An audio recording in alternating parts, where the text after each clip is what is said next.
Shalom Yeladim. Today we're going to tell the story of Kamtza and Bar Kamtza.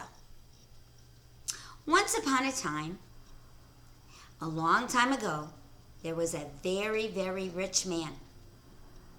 And he had a very good friend whose name was Kamtza. And he had a friend that he did not like so much, and his name was Bar Kamtza. One day, this man was making a very big party, and he wanted to invite all his friends and all the rabbis of the city. It was going to be a magnificent party. Well, in those days, there weren't telephones or emails. When you wanted to send an invitation to your friend for a party, you needed to write it by hand on paper. And then there were not cars or buses or trains to take the invitations to deliver. Instead, you needed to have a messenger. And the messenger would take all the invitations, look at the address, and deliver it to whoever it was supposed to go to.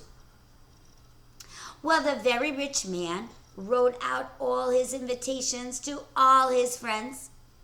And when he was finished, he got a messenger and he said, I want you to deliver all these letters, these invitations, as soon as possible, because I'm making a party and it's going to be awesome. Well, the messenger right away got on his horse or donkey or camel and started to deliver all the invitations.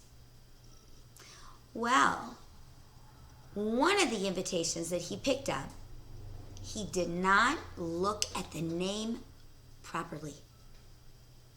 He thought it said Bar Kamtza, but it really said Kamtza. Well, he went to Bar Kamtza's house and he knocked at the door. And Bar Kamtza came to the door to see the messenger. The messenger said, I have an invitation to a party for you. Here. Bar Kamtza looked at the invitation. He couldn't believe his eyes. This was a man who did not really like him at all. Wow, he said, he's inviting me to a party? Maybe he wants to be friends. Maybe I should go. I can't believe I got this invitation. Well, on the day of the party, Bar Kamtza got dressed up in his nicest suit. He was so excited about coming to this party. When he got to the door, he knocked on it, and the rich man opened the door, and who did he see? Bar Kamtza.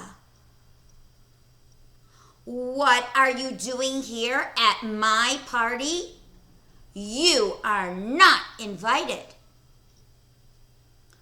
Bar Kamtza said, but I got an invitation. You got an invitation? That was a mistake.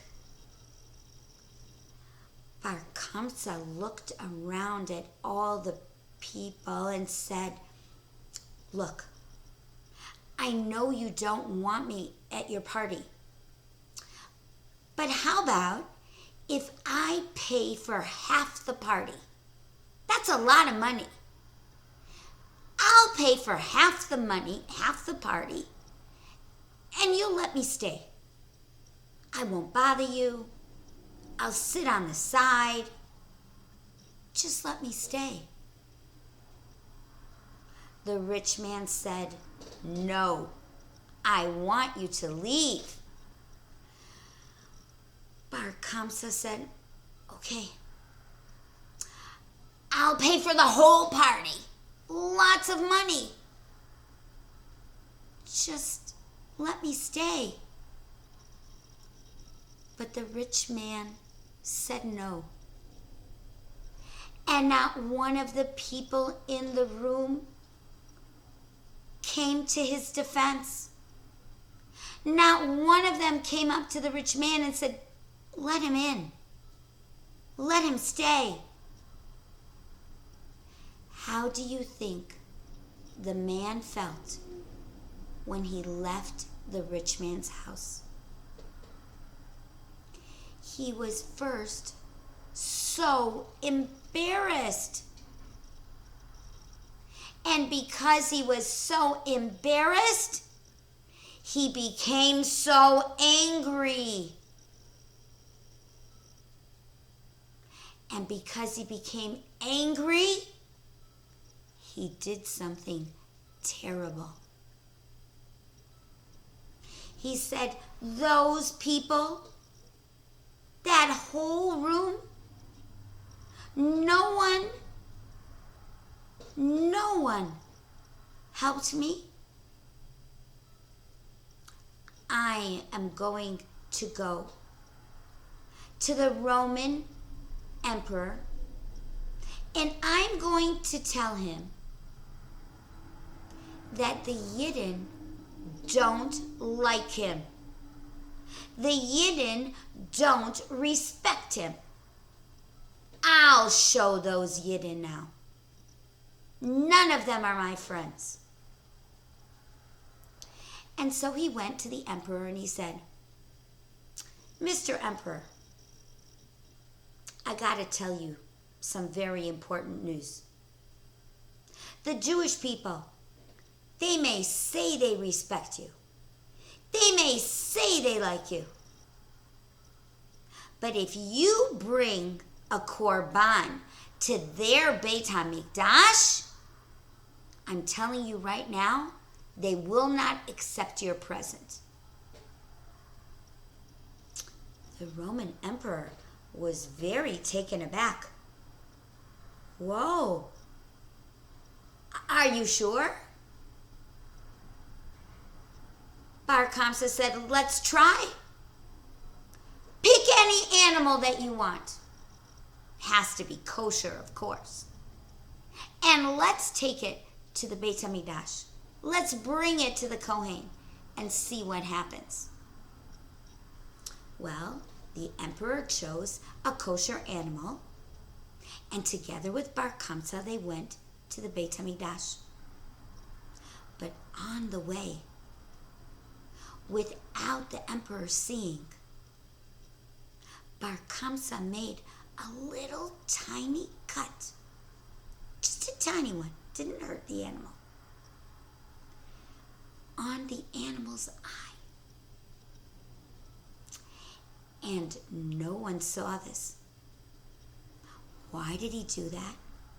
Because it was just small enough not to make the animal kosher for a korban.